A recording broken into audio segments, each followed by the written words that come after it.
right now I'm going to just read a quote from Edward Mendell House and what he had to say in a private meeting with Woodrow Wilson, president between 1913 and 1921, from the private papers of Woodrow Wilson. Quote, "Very soon, every American will be required to register their biological property in a national system designed to keep track of the people, and that will operate under the ancient system of pledging.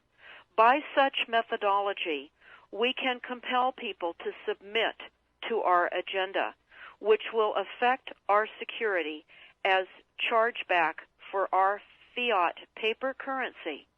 Every American will be forced to register or suffer not being able to work and earn a living. They will be our chattel, and we will hold the security interest over them forever by operation of law merchant under the scheme of secured transactions. Americans, by unknowingly or unwittingly delivered the bills of lading to us, will be rendered bankrupt and insolvent, forever to remain economic slaves through taxation secured by their pledges. They will be stripped of their rights and given commercial value, designated to keep us a profit that will be none the wiser. For not one man in a million could ever figure out our plans, and if by accident one or two would figure it out, we have in our arsenal plausible deniability. After all, this is the only logical way to fund government, by floating liens and debt to the registrants in the form of benefits and pledges. This will inevitably reap us huge profits beyond our wildest of expectations and leave every American a contributor to this fraud, which we will call social insurance. Without realizing it, every American will insure us for any loss we may incur, and in this manner, every American will unknowingly be our servant, however begrudgingly.